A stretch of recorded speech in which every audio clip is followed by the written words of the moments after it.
I hope I make it through this class without crying. I'm just joking. You will not cry. All right, this class is about tears, but it's really about our mother Leah, and ultimately about our mother Rachel, and by extension, it's about all of us. In this week's Torah portion, we get introduced to Rachel and Leah, the last two of our matriarchs. The Torah says, chapter 26, verse 16. In the book of Genesis, Parshas Vayetze, Ulelavan shtei banos. Lavan has two daughters. Shem hagdoila Leah, the elder daughter's name is Leah. V'shem haktana Rachel, the smaller one. And we don't really know what it means, bigger or smaller, but the Torah just uses the word gedola and katana, smaller and bigger, or bigger and smaller, and the names are Leah and Rachel. The next verse tells us, V'einei Leah rakos. The eyes of Leah are swollen, tender, because they're swollen. V'Rachel hoisi yifas toyer v'yifas mara. Rachel was an exceedingly attractive woman. So we have the Torah describing Rachel and Leah as Gedola and Ktana, big and small, which has to be understood. And then immediately the Torah turns attention to Leah's appearance. It's just swollen eyes, big puffy swollen eyes. But Rachel was very pretty. And this provokes many questions. What is the Torah trying to tell us? Why is this relevant? Why is it meaningful? What does it say to us today? So in order to, what we call Shleimus of the Milsa, to give like a full picture, I want to share with you that in the oral tradition, we're already introduced to Leah and Rachel in last week's Torah portion. Only you won't find it in the verse itself. In the end of last week's Torah portion, after Yaakov snatches the blessings, first his mother and then his father tells him, go. Leave, you'll find yourself a wife, go back to my home, Rivka says. And in verse 2 of chapter 28, Yitzchak himself, without being mindful or knowledgeable in the way Rivka was, she knew that Esau was planning to kill Yaakov. We don't have any indication that Yitzchak knew this. But once his wife decided it was a good idea, Yitzchak thought it was a very good idea too.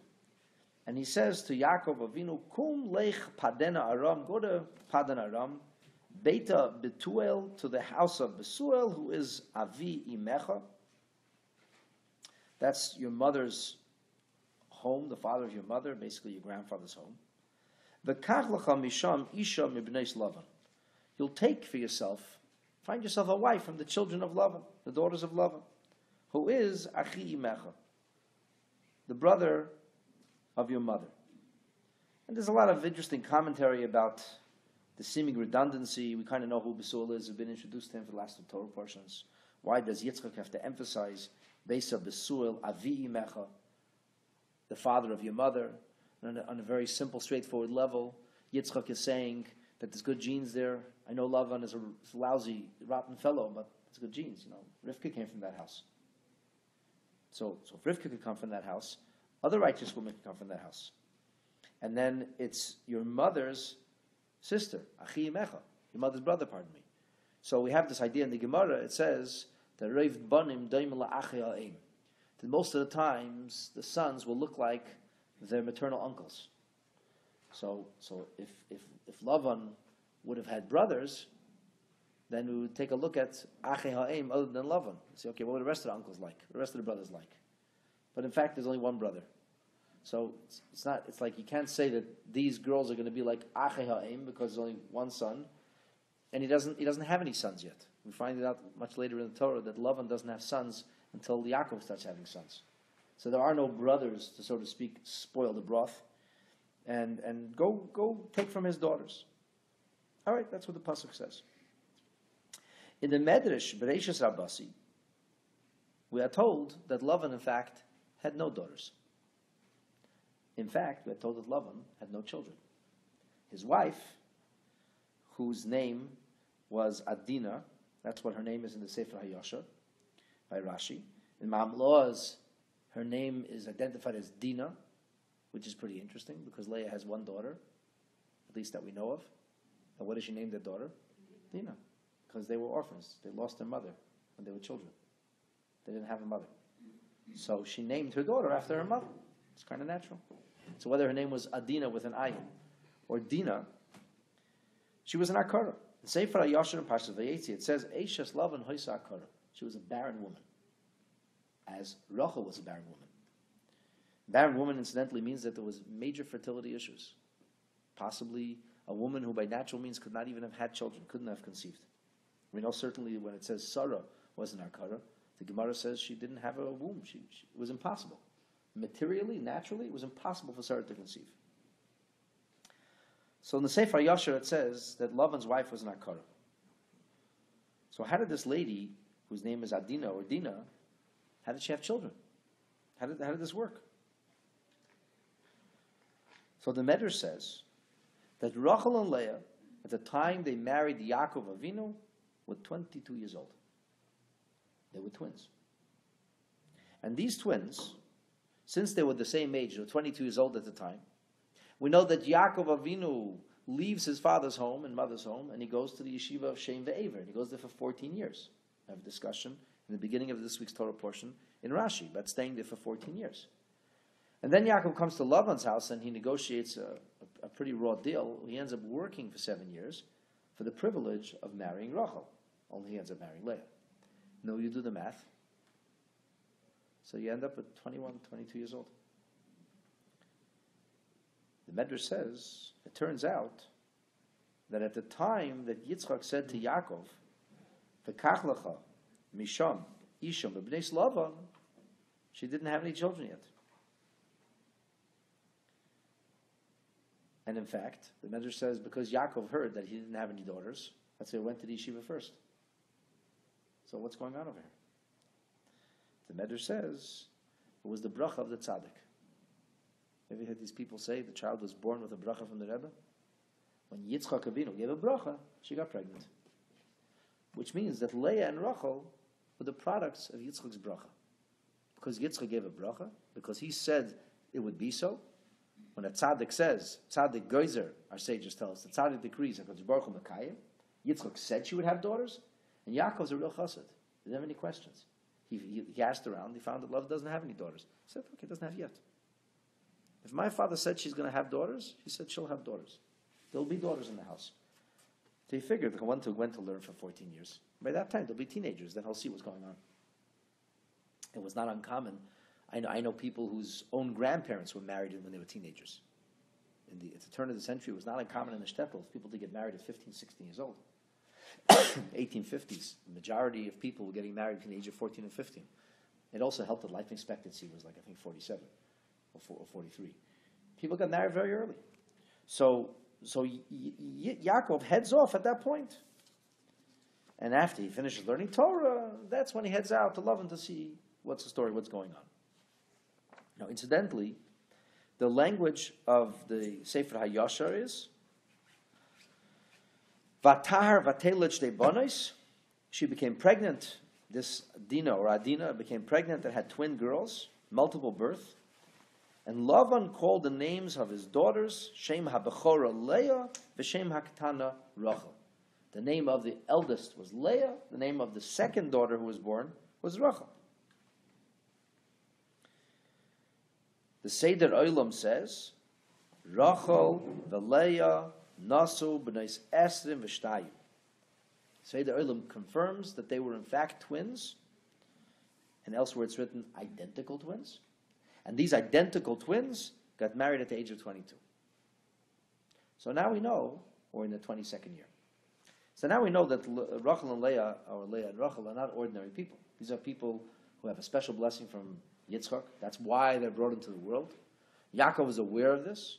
Yaakov Avinu comes. He knows at this point there had to have been children because Yitzchak blessed them with children. And the Torah introduces us. So now we know the meaning of Ululavan, Shtei Vanis. Let's go back to our parsha. Lavan has two daughters. Shem Hagdela Leah. The name of the big one is Leah. How big? How much bigger is she? What does Hagdela mean? At least according to Seder Elam Rabbah and the Medrash Shabasi. Older. How much older? They were twins. Minutes. minutes. That's not different than Yaakov and Esav. In fact, it's exactly the story of Yaakov and Esav. Esav is a few minutes older, 2 minutes older. Yaakov comes and holding on to his ankle. But Esav is the firstborn, and Yaakov comes second. So the first thing we know now, according to this, is that Shem HaGedolah, the large one, the big one, she was only older by a few minutes, at best. Shem HaKtana, Rachel.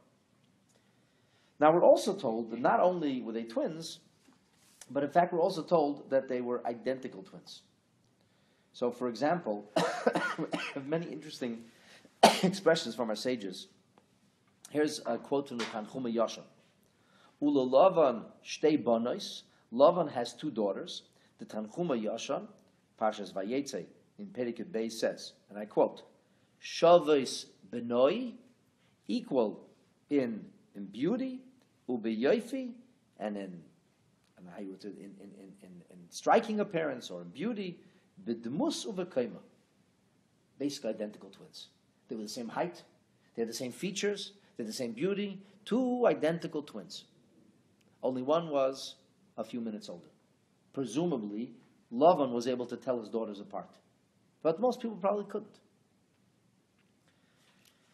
So now that we know that the concept of the shtei banos are 2 equal daughters, and interestingly enough, we have also in Kisviad Rimzi HaTorah, it says that shtei banos means not only were they equal in their physical appearance, but also b'tzidkon, in their righteousness. And this is something to hold on to. We're going to soon see. Interestingly, there is another place in the Torah where it emphasizes the idea of 2. And that is when it comes to taking the 2 goats as offerings in the Beis HaMikdash. So the halacha, the Gemara says in Yuma, Masechet Yuma Daf Samach Beis, that since it says Shnei Seir Yizim, it's 2 he-goats, then it has to be Shavim B'Koima U'B'Mara. It's a pair, it's a set. The Balaturim actually builds on this idea, and he says that the concept of shtei is there's an immediate link to the notion of the karbanis, that there was an equality between them. So there is some kind of there's a symmetry between Rachel and Leah to begin with. The only difference when we first get introduced to Rachel and Leah, the sole difference right here is that one is a gdoila, one is a ketana, which is an intangible. Lavan presumably could tell them apart. So the Torah now has to separate them. The Torah now, because Yaakov says, I want to marry this girl, not that girl. What difference does it make to Yaakov? They're the same righteous, seemingly same kind of personality, look exactly the same, sound exactly the same, which incidentally answers the question of how he didn't know who he was getting married to. How could he have known? Yaakov didn't spend a lot of time dating. Yaakov was a very serious person, serious Jew. You met her, it's very nice, spend time with her, okay, great, we'll get engaged. Our sages tell us clearly that Yaakov did not indulge in the dating scene as we know it today. So how would he know? And she came veiled. Identical twin veiled. How would he know? In the morning, he noticed tiny little nuances. Looking at this lady, something's funny over here. Are you Rachel or Leah? He said, 1 second, you're Leah. Now it makes sense. The whole story makes sense now. But it says that the eyes were different. Oh, that's why it took the morning. It was dark. Maybe Lavan was a very clever guy. In fact, there's a very interesting comment from the Chaim. He says, what happened with this big meal? He said, you want to get married? He said, sure. He said, let's make a big meal. He said, no, I don't want to make a big meal. Yaakov never asked for a big meal. It's the Targum Yerushalmi. So the Targum Yerushalmi says that what Lavan did was he told everybody, this guy Yaakov, he's been good luck. Since he came, we've had economic boom. He's going to leave now. We need to figure out a way to hold on to him. And he got everybody else to suggest, let's give him Leah, and then he'll have to marry Rachel afterwards because he made a promise. So everybody was in on the secret. Okay? So you put this together now. Identical twins, everybody in on the secret. He gives her secret codes. We know that Rachel gave Leah the codes. So how is he supposed to know? And they veiled the bride. A veiled bride covered over the eyes. So the only identifiable mark, really, is Leah's eyes. It's Leah's eyes. Now I'm going to throw a question out, and we're going to answer this later. How come Rachel was the shepherd? How come Leah wasn't the shepherd? Like the twin sisters. How did she get stuck with the job of going with the sheep? And if the answer is because she was pretty, I would say to you that would concern me. If I was a father and I was sending my daughter with sheep to a bunch of gruff shepherds, I wouldn't like to send either of my daughters. But if I had a daughter who was more attractive, that would be a reason not to send her rather than to send her. It's just a question that kind of we're stuck with. What's going on over here? We don't have an answer for it. And this is a question that you'll see is going to play a very powerful role. You'll soon see. So we have this business of Rachel and Leah being identical. And I will share with you the words of the Bechor Shor, just to further emphasize this. He says, do not make the mistake, says the Bechor Shor, that the meaning of Leah has swollen eyes and Rachel is beautiful. Do not make the mistake of thinking that Rachel was beautiful and attractive and Leah was not. He says that's simply not the case. Leah had no imperfection. She was a perfectly beautiful woman, just like Rachel, except for one thing. She had a beautiful figure and she had a beautiful way of carrying herself. She was very attractive, except for her eyes. That was the only distinction, the only difference in Rachel and Leah. So Rachel was a 10 out of 10, so Leah was 9 out of 10. But her eyes were very swollen. She had swollen eyes. And because she had swollen eyes, that's why this was the big difference. That was the distinction between Rachel and between Leah. All right. So why does the Torah say Rachel is beautiful? The Torah doesn't say that about Leah. It doesn't say they were both beautiful, but Leah had swollen eyes. Torah emphasizes a certain beauty, a certain charisma that Rachel seems to have that Leah doesn't have, but we're hearing that they're basically identical twins. Why would the Torah identify that? And the biggest question of all, of course, is why would the Torah speak badly about Leah?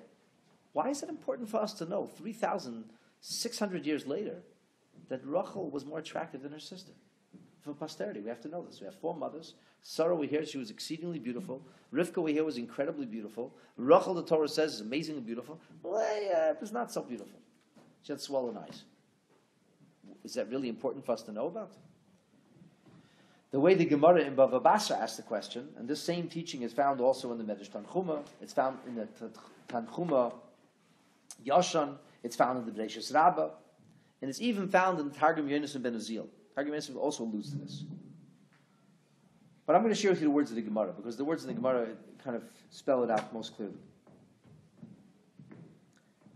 The Gemara says, what does it mean rakos? What does it mean soft? You know when something's like soft, it's tender? Tender, if you touch it, it hurts. Swollen. You know, it's a part of your body's tender. It's not a healthy thing. So the Gemara says, Ilema rakos mamash. If this is literal, that she literally had swollen eyes. Efsher bignus behema tmeya leidi berakosif. When it comes to speaking about a non-kosher animal, the Torah doesn't tell you tomei. The Torah tells you it was an animal that wasn't kosher. Always taking the circuitous route to try to use positive speech. We don't like to speak about anything negativity, even an animal. So bignus tzadikim dibrakosif.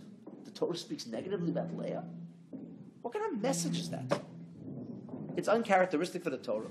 What kind of message is that for children? What do you tell children? Read the Chumash. Oh, Leah was ugly. Kid come home. What'd you learn in school this week? Well, love, and had 2 daughters. Leah was ugly, and Rachel was pretty. And by the way, you're ugly. That sounds ridiculous. This once, a guy in Asholo has to lose a few pounds. And my children was a little boy. He's standing at the top of the stairs. And he says, "You're a real fatso," tells the guy. I was like, I turned colors. The guy turned colors. He says, "Leave him alone. He's right. He's right. I know I have to lose weight." Like, what did the Torah just do there? She has swollen eyes. Really? Who cares? The Gemara is bothered by this too. So the Gemara says, "V'lo gnai lo." It's not a gnai. This is not something negative. The Torah is conveying something very beautiful, something wonderful about Leah. How is swollen eyes wonderful? So the Gemara says, this is the story. Shvachula. This is her praise. And the way the Ma'am Lois words it, in his very unique fashion, something with one word, he says, Zochsa Leah Lekach. Leah merited this. It's like a gift. What was the gift? Identical twins. Leah's older, and Yaakov and Rachel's younger. That's Lavan's children. And Rivka, Lavan's little sister, also has identical twins. Esav is the older one, and Yaakov is the younger one. And in those days, it was very common for first cousins to marry each other. It was an extremely common thing. Not only was it common in antiquity, it was common in more recent times also. Very, very often. In some parts of the world, it's still extremely common. I know first cousins who are married who did all the blood tests, and it's actually not even a problem. It doesn't have to be an issue. It could be an issue. I'm not saying I recommend this, but it's not the end of the world. So, what do you think everybody said? First cousins. 2 boys, 2 girls. Leah and Esav. A match made in heaven. Shidduch. It's perfect. Leah will marry Esav. Rachel will marry Yaakov. So this is how Leah grew up, hearing the stories. Shtei bonim yesh leRivka. Rivka has 2 sons. Shtei bonis yesh leLavan. The sister has 2 sons. The brother has 2 daughters. So they said, everybody said naturally, Gedola leGodel, Ketana leKotam. The older one will marry the older one, the younger one will marry the younger one. I mean, they're identical twins anyway. Leah got a little concerned. Maybe as a child this was cute. But she got a little older, and she went out to where people, where travelers were coming. It was the way people got news once upon a time. And she said, tell me, you ever heard of this family, Yitzchak, Rivka? I'm not sure what the last name was. Maybe Ivri? Heard of the Ivri family from Canaan? Yo, yes, I heard a traveler would say. Tell me, I heard there's a son over there, an older son. Yeah, Esav. Oh, my grown head. This guy, he's terrible. Really? Ishrahu, they say. He's a miserable, horrible guy. Melast Bries. He's a robber, a thief. Katan, the younger one, he's very nice. They don't know who they're talking to. They don't understand that Leah is the girl that everybody says is going to marry the older one. Oh, the younger one, they said, is a very nice boy. He's Ishtam. He's very docile, polite. He's Yeshiva Holim. He's very studious. Now, how do you think Leah felt when she heard this? Not too happy would be the understatement of the century. She started to weep. She was crying. Now, what happens if you cry all day? Eventually, your eyes get swollen. The Gemara says, Ad shenoshru rise'ena. Eventually, her eyelashes fell out. You know, in modern day and age, people who sometimes want to create some kind of image of beauty, they even attach eyelash extensions. It's one of the Mishigasan out there. Okay? She had no eyelashes. That's not so attractive. I don't know about extensions, but no eyelashes is kind of weird. She had a weird face. You took a look at this girl. She had puffy, swollen eyes and no eyelashes. Identical twins. No eyelashes. Swollen eyes. You understand? What does this tell us about Leah? What was she crying about? She wanted to marry a tzaddik. She wanted a life of righteousness. And she heard it's not her destiny. And she wasn't okay with that. It bothered her to the point that she had puffy, swollen eyes. That her eyelashes fell out. So what is the Gemara telling us? The Gemara is telling us that the fact that Leah was not attractive was not a demerit. On the contrary, that was a merit of Leah. That gives you a window into who Leah is. She didn't ask, is he dark and handsome? Is he romantic? She wanted to know if he's righteous. Is he righteous? Is he spiritually minded? No, they said. So she's crying. In the words of some of the Rishonim, the words of the Trumas Hadesha, he says, why did Yaakov choose Rachel? So I want to marry Rachel. Because you happened to see her first? Was it such an attractive thing to meet a girl with a bunch of sheep around her? Like, what was it that he met these 2 identical girls? One was a tomboy, one was sent out with the sheep, and the other was sitting at home.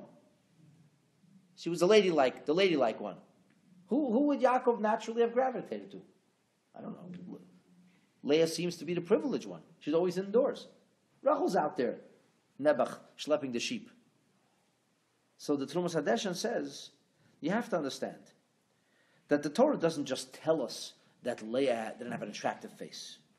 It's quoting the Gemara, the Medrash Tanchuma, the Targum Yenison. It's lost says tam. It's also to give us a reason. Lama Bachar Yaakov Barachel. Why did Yaakov choose Rachel? Lavan could have told him anything he wanted. He didn't know who was older or younger. He right away gravitated toward Rachel. It's very simple. The Gemara in Tainus, on page 24, speaks about the beauty of a kala. And the Gemara says, Kala shaineh yafes ein kol gufat tzrichim b'dika. Look at the eyes. The eyes say it all. Beautiful eyes. First thing a person notices is the eyes. The Gemara says that. Yaakov took a look at this girl. She's got beautiful eyes. He took a look at this girl. She had no eyelashes, and she had swollen eyes. So what do you think he gravitated towards? Which identical twin do you want to marry? He said, I think I'll go with this one. I'd like to date her. In other words, he wasn't certain either way here.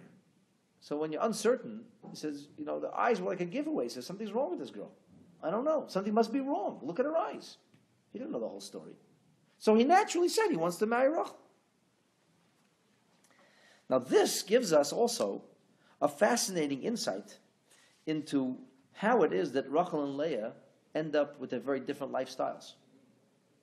So what happened was that because Leah had swollen eyes, and maybe Lavan never even figured out why she had swollen eyes, because he wasn't even he couldn't understand this kind of issue even. He wasn't exactly involved with his children's upbringing. He was a widowed man. He's a gruff fellow. He didn't appreciate spirituality. Who knows if Leah even confided him why she was crying all day. But because she cried in this way, what do you think happened? What happened was that Leah's eyes became very, very sensitive, and she couldn't go outdoors. There was no such thing as sunglasses 3,000 years ago.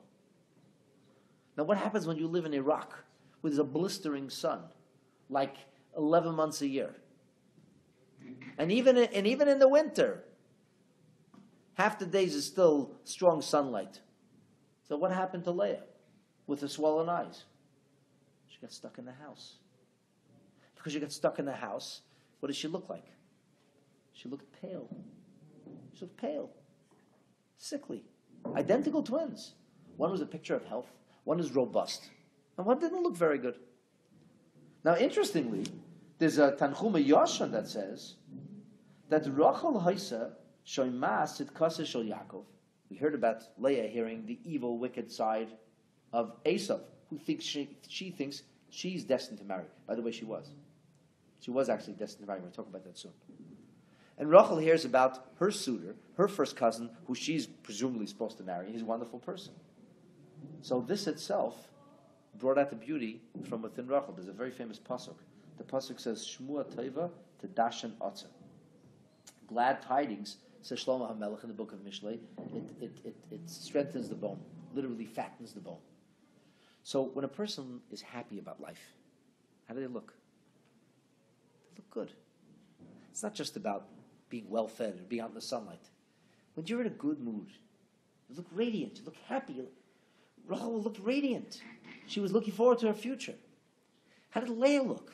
Shriveled, unhappy, pale, weepy. So she didn't look good. Identical twins. They had the same figure. They had more or less the same features. One was a picture of health, one was radiant, and one was pale, out of the sunlight all the time because she didn't have eyelashes. Now, you don't have eyelashes. It's really, really painful to be in the sun. And that's why she was never chosen to be the shepherd. What happened is that Lavan lost most of his sheep. He couldn't afford to pay his shepherds, the Mendel says. Because he only had a few sickly sheep left. This was his whole thing. He said, look, Yaakov came. I became a rich man again. Because Lavan was a person who didn't have the ability to hire a shepherd. What did he get stuck doing? He had no choice but to send the sheep with his daughter Rachel, Leah couldn't go out of the house. Instead.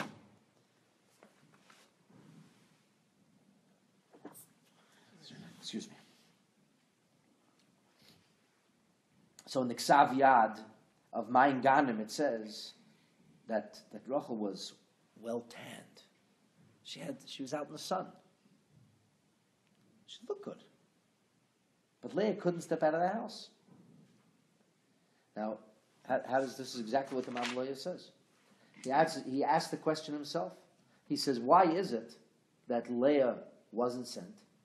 He says, Hatam shalei shalcha mipnei shehoya eineha terutois. Her eyes were very sensitive. V'chashash shema yazak la Hashem. She couldn't bring himself to hurt his daughter. The Hamekdover says, in his commentary, something very similar. He says, you have to understand that the idea of Rachel's beauty had a lot to do with being outdoors a lot. He says, "Mitoich eineha rakos, eini yechayla lotzes lemira." She couldn't go out. She didn't get a chance to spend time outside. Sha'ir hashemesh mazika. Okay, so now we know that they're identical twins. We understand how they got mixed up. We know that they're very righteous. We also know that Rachel is a picture of health and has beautiful eyes, whereas Leah has swollen eyes. But the swollen eyes is not because something is wrong with Leah. On the contrary, this underscores the righteousness of Leah. Leah not only prayed, she prayed with tears. And this is where it gets really interesting. We're told that Leah didn't just weep or cry over her fate, so to speak, to bemoan her fate and saying, look how terrible things are for me. But in fact, we're told that Leah was always weeping and davening. The Medrash Tanchuma says she was constantly praying, and because she was constantly praying with tears, that's why she ended up in this situation. Interestingly, there are two Rishonim who speak about the name of Rachel and Leah. Rabbi Menachem says, why is she called Leah? He says the reason is because she expended herself. Shenilas bebechi ubetachnunim. She was suffused with crying and weeping. Why was she crying and weeping? She was praying Shiloi tinasil Esav, that God should make some kind of miracle, and somehow she shouldn't end up having to marry Esav. And why was Rachel called Rachel, says Rabbeinu Menachem? Al Shem Recheli Hatzain. Recheli Hatzain is the sheep, the woolly sheep. Hiroyahi, because she ended up a shepherd, which when you look at it on the surface sounds a little ridiculous almost, like two separate answers. She's a shepherd, she's crying. It's the same thing. Because she was crying, that's why Rachel ended up being the shepherd. So the names tell us about their personalities and their circumstances. In the words of Rabbeinu Moshe Hadarshan, Lakach nikras Leah, Shalei asa bebechi lifnei hamakim. She poured herself out in tears before Hashem, sheirachika, that he should remove her, Shalei tipel bechelik Esav. And Rabbeinu Moshe Hadarshan, who Rashi often quotes, says, Ulefichach nikra achaysa Rachel, shenezdavge lo Yaakov. Where did she meet Yaakov? Ayidei Rechelim, by being with the sheep. She brought the woolly sheep to get water, and that's how in the end she meets Yaakov. So the idea of Rachel and the idea of Leah and the idea of Leah's situation and Rachel's situation, which ultimately leads into who ends up being a shepherd or not, is all actually interconnected. So at this point, now that we understand that there's what the situation is, we ask ourselves the question. Actually, before I go further, I just want to share with you the words of the Baal HaTurim. Very interesting. The Baal HaTurim Ma'aruch says like this. He says, "Ve'eni Leah rakas." That's how the pasuk begins. The eyes of Leah are swollen. He says there are 3 psukim in the entire Tanakh that begins with the words "ve'eni." 3 psukim. Only 3 psukim, only 3 verses in the entire Jewish Apocrypha that start off "ve'eni." What are the 3 psukim? One is our pasuk right here. Chapter 29, verse 17. Eini Leah rakas, the eyes of Leah are swollen. The next pasuk is later on in chapter 48, verse 10, where it says, Ve'ene Yisrael kavdu mizoikin. Yaakov Avinu was going to bless his grandchildren. And it says that his eyes became heavy from old age. So there's a preponderance to blindness. Yitzchak in the end was blind. And Yaakov later lost his eyesight. And then there's a pasuk in Job, a pasuk in Eov. It says, Ve'ene Rishoyim tichlena. The eyes of the wicked. It talks about the eyes of the wicked. Ending. Says the Baal HaTurim, what does that tell you? about these 3 psukim that speak about ve'ene. He says all of these 3 psukim are connected to the concept of wickedness, that wickedness harms eyesight. And he says, Lama hayo eineha rakis. Why were her eyes swollen? We know why. Lafi shahoisa yereya shematinasi leisa. She's afraid she's going to marry Esau. He references the Gemara in Bava Metzia. Doesn't talk about the davening. He says her eyes were swollen because of an evil man, because she was concerned. V'chein eini Yisrael. Why did Yisrael or Yaakov's eyes grow heavy from old age? Why was he unable to see? He saw 2 very wicked people, Yeravam and Achav. Both are from the tribes of Manasseh and Ephraim. Right? This is the northern kingdom, the northern kings. So he foresaw this, and therefore his eyes became heavy. And the third pasuk is clearly, it says, Ve'ein Rishayim Tichlenu. So this, in other words, he says, this is the meaning of Rachel's eyes becoming swollen and harmed. And Yisrael and Yaakov's eyes becoming harmed. It's because of the Ve'ein Rishayim. It's because of the eyes of the wicked. In the writings of Rabbi Yehuda, Reb Shalom, who's a Rishon from the time of the Baal Turim, early in the Baal Turim, he says, it seems that for tzaddikim, their eyesight starts to dim because of they don't want to see what happens in the end. The end is so frightful that it's almost like subconsciously they're shutting their eyesight off now. So Leah doesn't even want to see what the end is going to be. She's afraid to see it. Yaakov's afraid to foresee the future. He doesn't want to have that vision because this is a shayim. Marami Rutenberg goes as far to say, he says that when there is this notion of a wicked child, it actually brings out this concept of blindness or harms the eyesight. Now here's something really interesting. When is the first time tears are ever mentioned in the Torah? And not only took scripture, even oral Torah. The first time ever we hear of crying. Does Adam ever cry? No. Chava never cries. It says she'll have pain when she has childbirth. They were very unhappy. They were frightened. It never says they cry. The soul is crying. The soul is crying? It doesn't say that. That's a concept of a Neshama. Hagar? Hagar cries. What is Hagar? Yeah, Hagar cries. Hagar cries. She's not righteous at that point. They deal with wickedness. When's the next situation we have crying? Esav cries. Esav cries. The first 2 people who cry in the Torah are crying. They're not righteous people. It's interesting. Conversely, we have this idea of angels' tears falling into Yitzchak's eyes. Yitzchak's eyes are dim because of angels' tears. And then we have Yaakov crying when he meets Rachel. So, like, it all starts somehow when the Jewish people came along, the first tears were from an Egyptian woman, for Hagar. But then we start to see this Esav's crying. Malachim are crying for Yitzchak. Yitzchak doesn't cry. Barbanel says, he took one look at her eyes, and he got terrified. Why? Because my father's blind. There must be blindness running in the family. He says, tears. Yaakov, right? It's a touch. He knew his father was blind. His father was blind. He had a story of tears that fell in his eyes. He took a look at Leah's eyes. She's crying a lot. He right away thought of blindness. He didn't want to marry her. It's almost like a warning bell went off.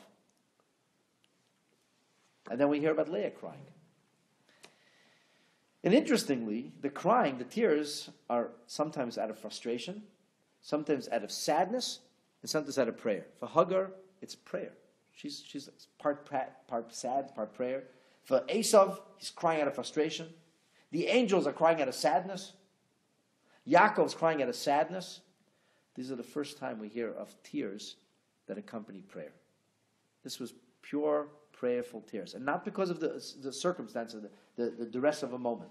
Here we have our matriarch Leah, who weeps and prays, and because she weeps and prays, it becomes a life-altering situation. Her eyelashes fall out. She doesn't end up going outside. She has kind of a different lifestyle entirely, all because of her prayers. So there's a major emphasis in the idea of Leah's crying and Leah's praying, and that, of course, I think begs the question for us.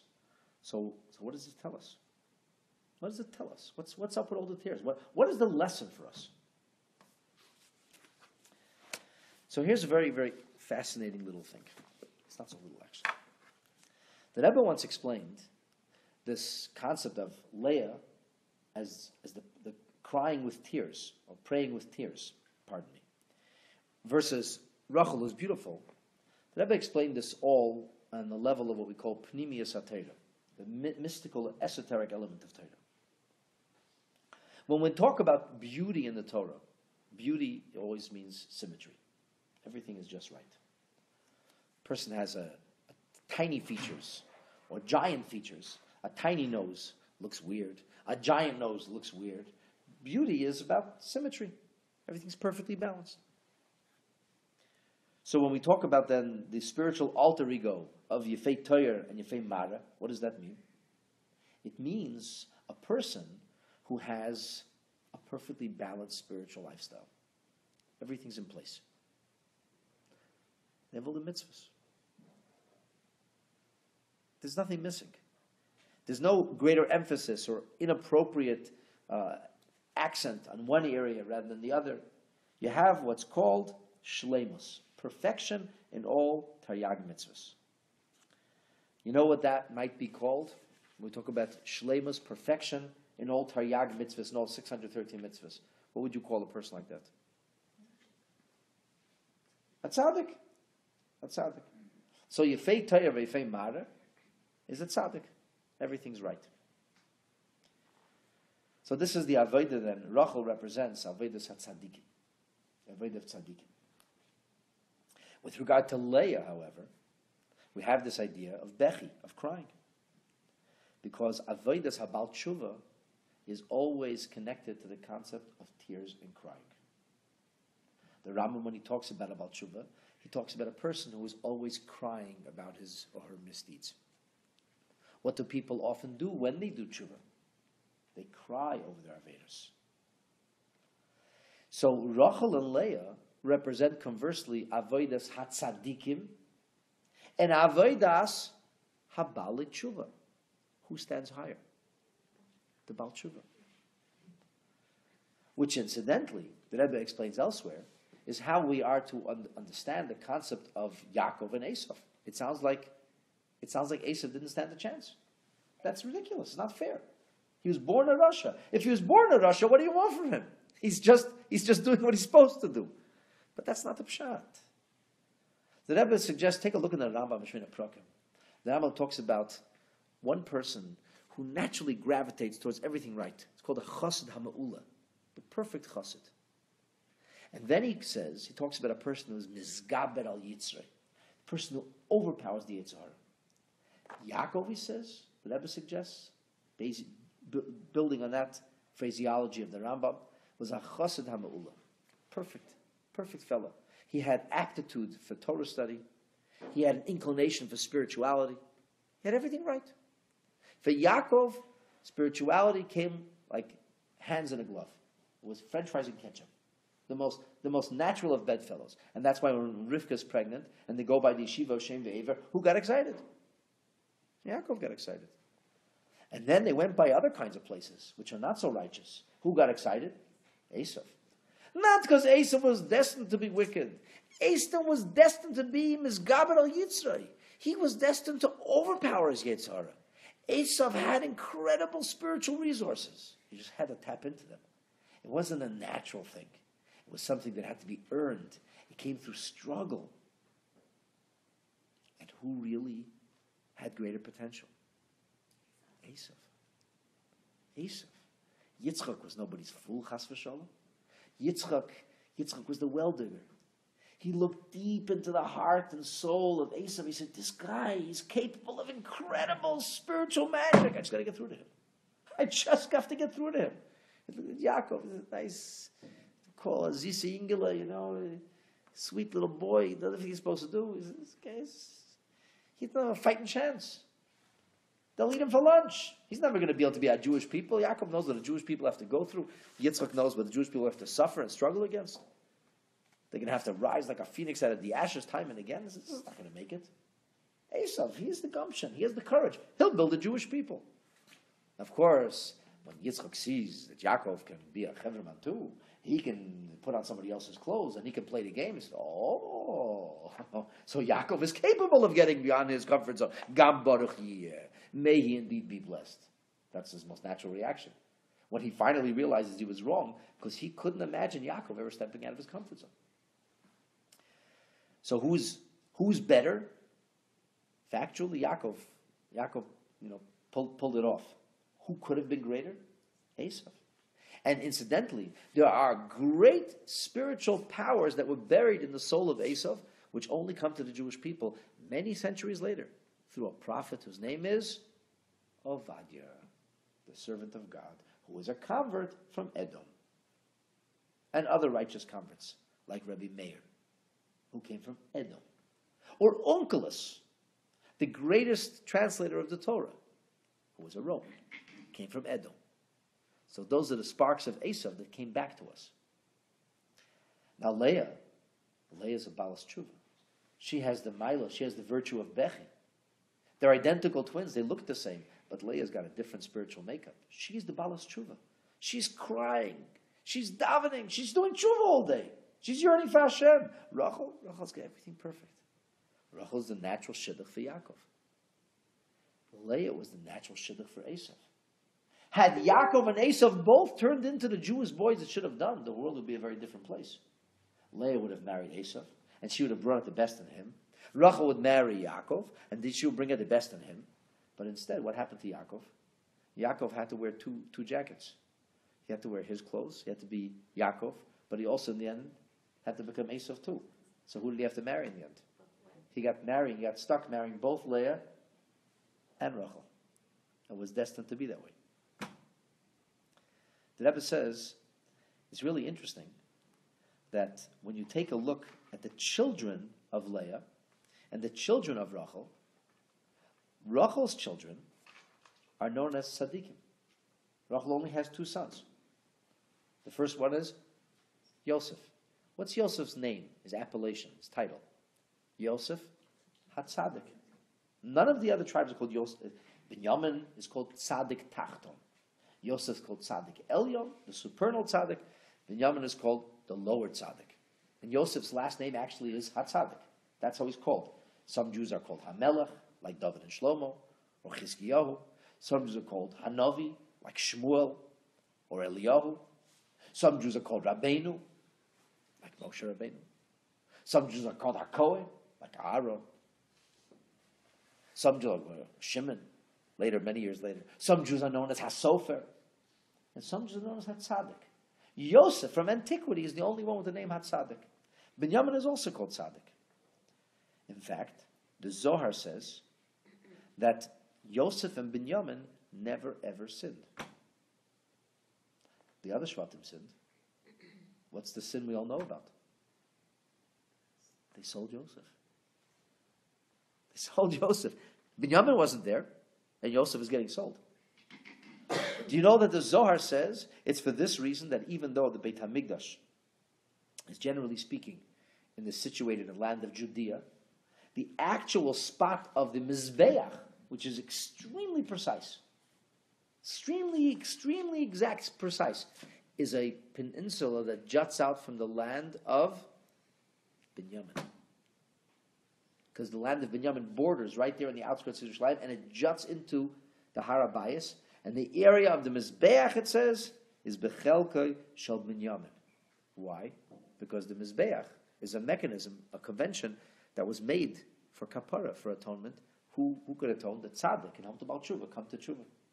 So the Zohar says, because Rachel is the tzaddik, Binyamin is a tzaddik, and because of that, the Mizbeach has to be in his territory. So let's talk about Leah's children. Who are the most outstanding children of Leah?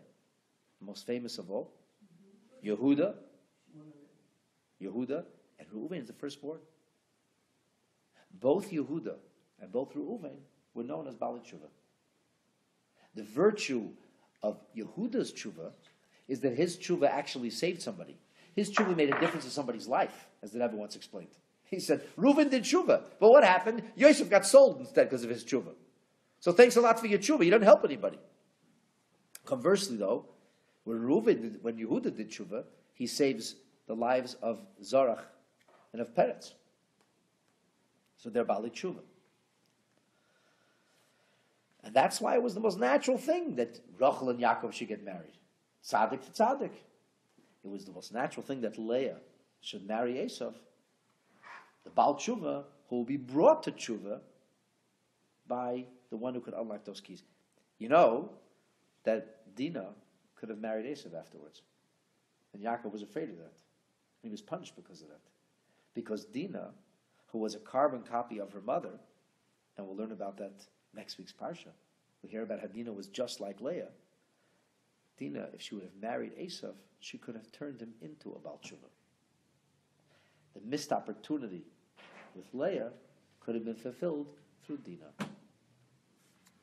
So now we understand that this business of tears, the Gemara asks the question, why would you say Leah's ugly? The Gemara's not telling us Leah's ugly. The Gemara is telling us about Leah's extraordinary qualities. That Leah represents tshuva. So when the child comes home and he says, I learned in school today that Leah had puffy eyes, she was ugly.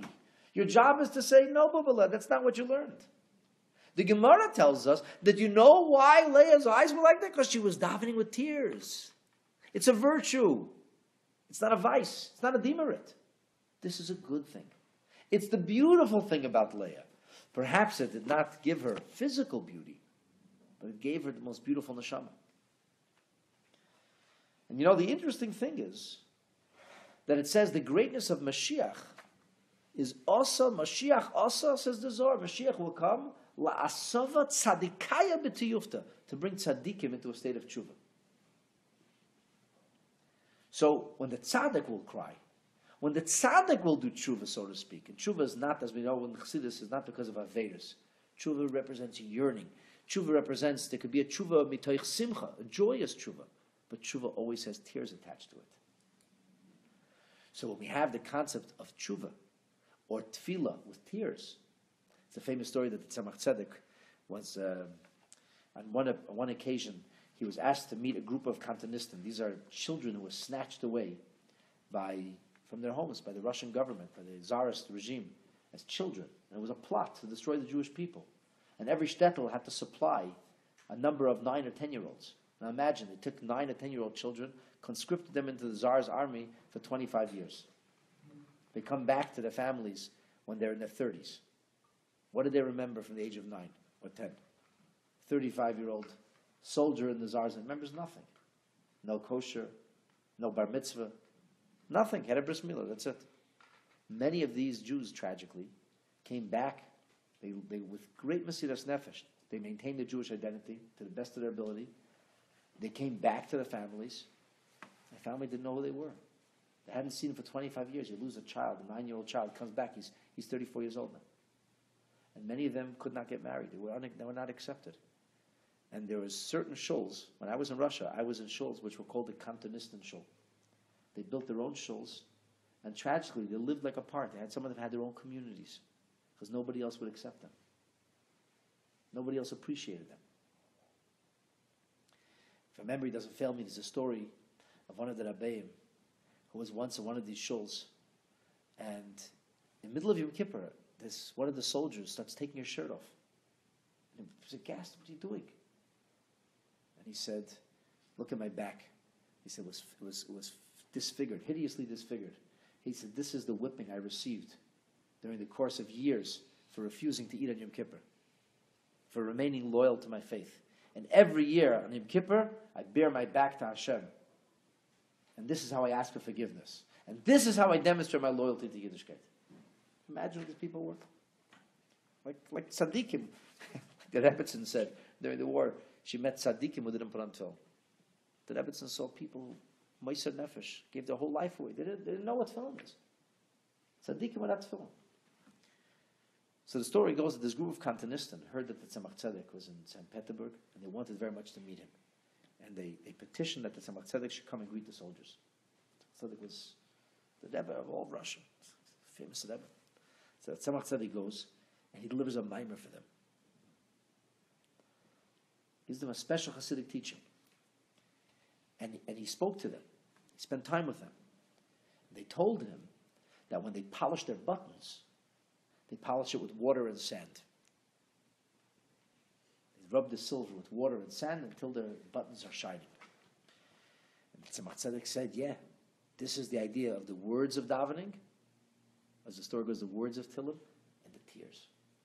The sand is the words, but it's only when the Tillim is recited with tears that it cleanses the neshama.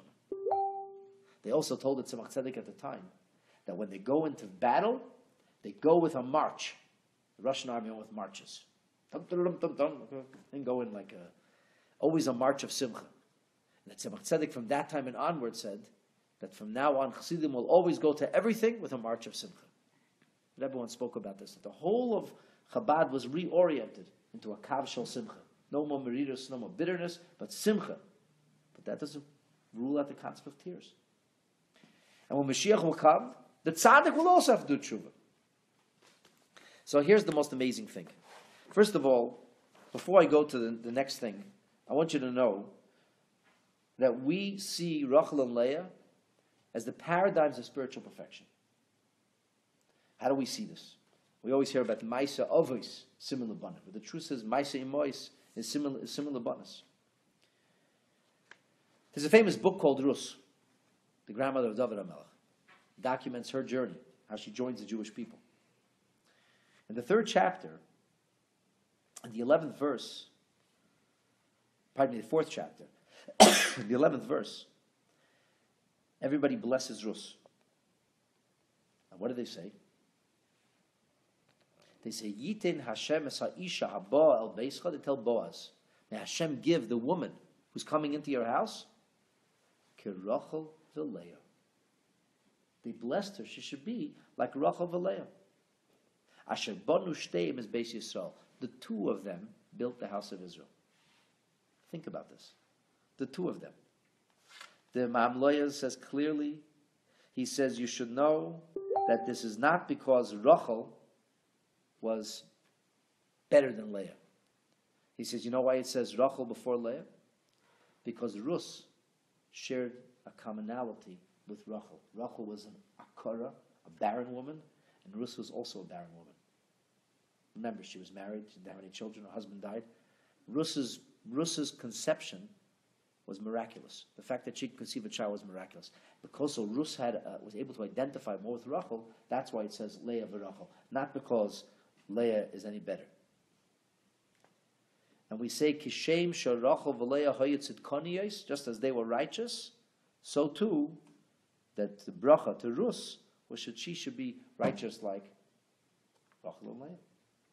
And when you put it in the context of what the Rebbe explains about Rachel and Leah, it's incredible, because you need both. Avodas HaTzadikim and Avodas HaBalei Tshuva. That's Beis Yisrael. Beis Yisrael, the house of Israel, is not made up of only tzaddikim. It's made up of tzaddikim and Balei Tshuva. Now, the last thing I want to talk about tonight, I have to, tell you, I didn't see this anywhere clearly. So I try to quote as many sources as I could. But this this is just my own suggestion. I mean, most of it is from the source. But so if it's wrong, I take full responsibility. But think about this now. If Leah represents the concept of tshuva, and what was Leah always doing? She's praying, but not just praying, she's praying with tears. She's crying. And Mashiach's virtue is going to be that Mashiach will bring everybody into a state of tshuva, which clearly is identified with the tears. Surely you heard this pasuk. It's a very famous pasuk. It's part of a Haftarah of Rosh Hashanah.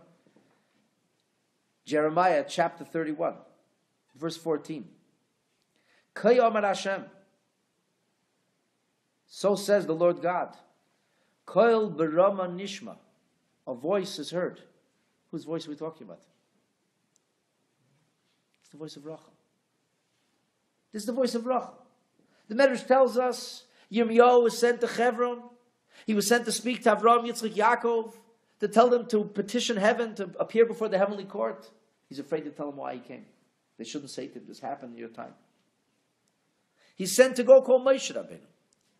He says, I don't know where he's buried. He says, well, go to the end of the Jordan River And he goes to the end of the Jordan and he starts calling Ben Amram, and Moshe Rabbeinu comes. And he says, he meets the angels. He says, oh, I met you from Matan Torah. And they say to him, what are you doing here? He says, I was summoned. Do you know why I'm summoned? They say, don't know what's happening. The Beis HaMikdash is being destroyed. The Jewish people are being exiled from the land of Israel. And Moshe begins to weep. And he rends his garments, whatever that means in heaven. And the others start to weep. Nothing. But then there's the people who are being led by the Vuzradon, the butcher. They're being led into Galut. Where are they going? To Bavel. And they couldn't say, could you let us go to the Ohel? We just want to go daven in Hebron. We'll be back in... Right. Go tell the Nazis in the death march. You just have to stop at the Ohel. It's a death march. And they're walking by the highway. And what's right at the highway? Rachel's at the highway. So what happens?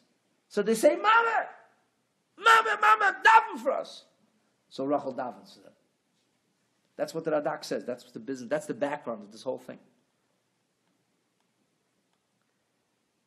So this is the voice of Rachel. And what does the voice of Rachel sound like? Nehi bechi samrurim. Says the Metzudah Sin, Nehi means Inyan Yelola. It's a weeping, a wailing voice. What's the voice? The voice is Rachel mevake al baneha. So we started off with Rachel. She's the beautiful one. Life is perfect.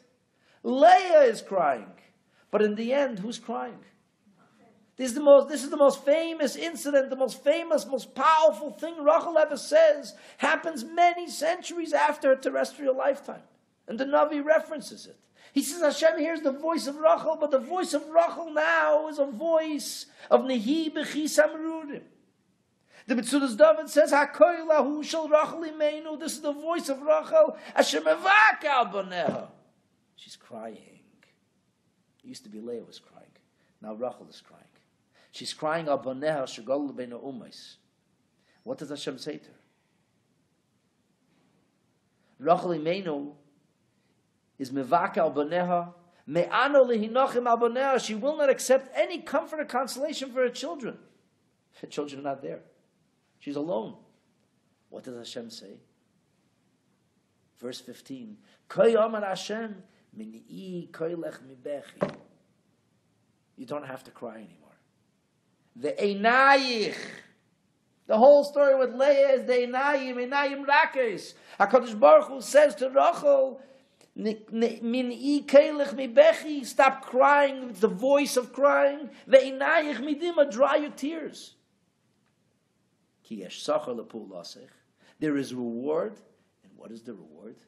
Beshavu me'eretz oyev. They will come home. They will come home means they came home in the time of the second Beis HaMikdash, but they will come home really means when Mashiach will soon come. In other words, it starts with the tears, it starts with the tshuva, it starts with the crying of Leah, but it doesn't stop there. In the end, this is infectious. This holy crying, these holy tears, eventually permeate the persona of Rachel Imenu as well. Sheboiche b'merira slave, says the Radak. She cries with a broken heart. Al derech emror bebechi. Quotes a pasuk in Yeshayahu. Not pasuk in Yecheskel. In other words, where did this class take us? We started off, nothing made sense. It doesn't make sense what the Torah speaks about. It tells us about Leah, Rachel, and Leah. Leah, Rachel, the one's older, one's younger. And then we hear a Maisa with swollen eyes. And one sister's beautiful. It doesn't make any sense.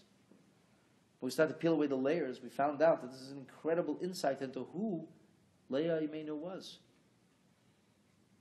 And once we understand the virtue of who Leah Imenu was, and what she represents, in the end, it's not just the tears. It's not just the eyes that are swollen of Leah. But in the end, it's Rachel Imenu's tears, not Leah's tears. It's Rachel Imenu's tears that ensure the promise of redemption, that bring about, the Meretz Hashem, that promise of Mashiach that should come, B'mheira u'b'yameinu amen. And the takeaway, my friends, it's okay to cry. It's okay to cry. especially the tears of a mother. Like the Gemara tells us in Shabbos that when a woman davens, when she lights candles, this is a schus. That candle lighting is a schus to have children who are righteous, who are great in Torah. And it's known that that's the most powerful time to daven. Bahadlakas haneris. That's why the Rebbe emphasizes always give tzedakah first. It's okay to cry. I want to finish with a little story about tears. So I can say this. I'm not making fun of anybody, and nobody can tell me they're offended because my grandmother's Hungarian also. My mother's mother is from Budapest. But Hungarians do a lot of crying.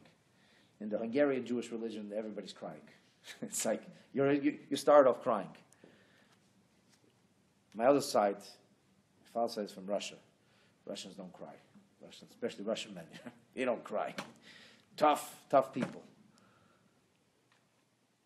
So I heard the story that when Mendel, it's a famous Satmar Chassid, when he decided to embrace Chassidus CHABAD and he was learning, became a Lubavitcher Chassid, the Chassid of the Rebbe. Now the B'yoilish, the Satmar Ruv, was a master of tears. Everything is with tears. He would daven with tears, and it was impressive, serious stuff. And that's where he's coming from. He's coming from the Satmar Hoif, where the B'yoilish cries rivers of tears. He comes to the Rebbe. The Rebbe didn't cry rivers of tears. So the Biel Khan, I heard the story of Biel Khan. He said that for bringing, the Rebbe punk broke down. On occasion, there were certain stories that Rebbe would tell about it. The Rebbe, on occasion, it would break down. So the Rebbe broke down in the middle of. He counted on hands and feet the times that Rebbe broke down in uncontrollable crying. We know there was times, but it's not. Over 40 years, your hands and feet, 20 times maybe. The Biel did cry 20 times a day.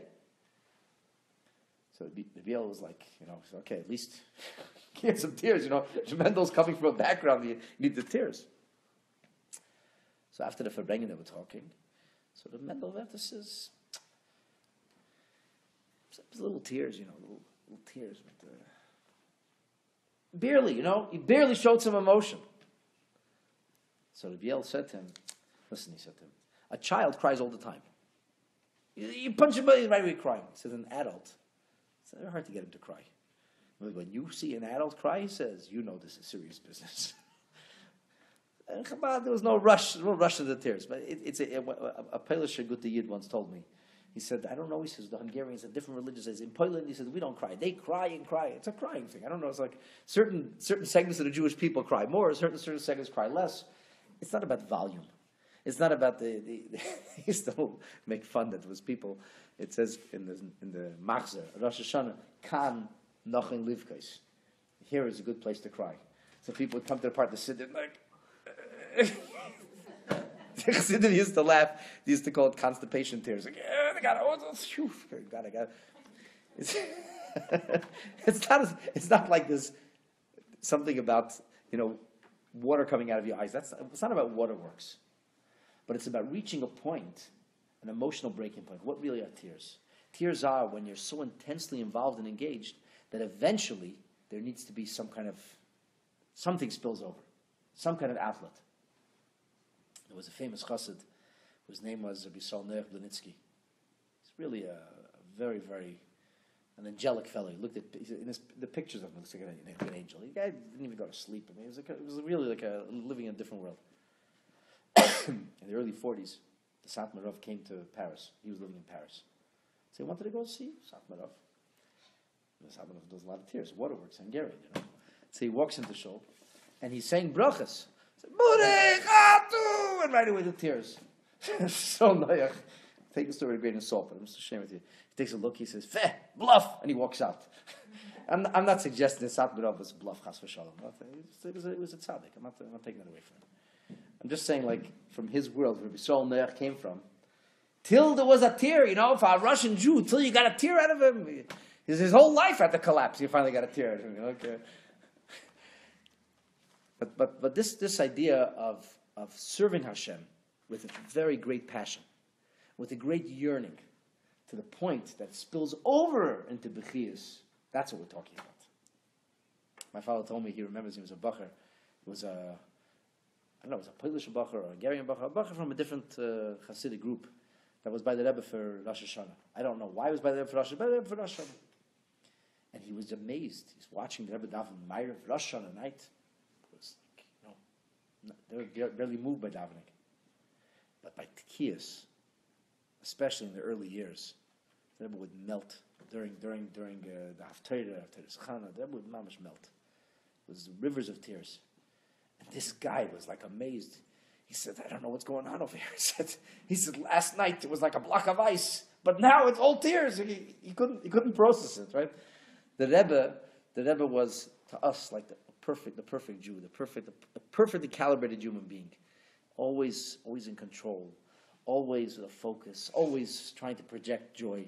But on the occasion, you would see the Rebbe break down. The Rebbe would speak about the Mashiach and the Kamir, the famous addresses. But they were poured forth in tears. And these tears, not the constipation tears, not the easy waterworks, but these tears, the tears that come out of deep profundity, out of deep passion, out of deep yearning for Hashem, each according to his level. Again, I said my grandma's Hungarian. Hungarians don't get offended over here, okay? So maybe the Hungarians, the waterworks go easy. Fine, everybody has their stick. Everybody has their vices and virtues. But the point is that we should not be ashamed to cry.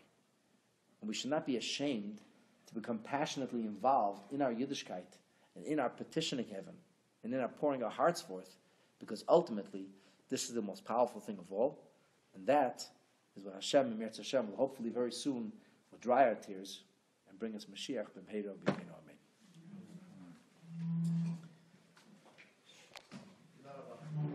You didn't cry?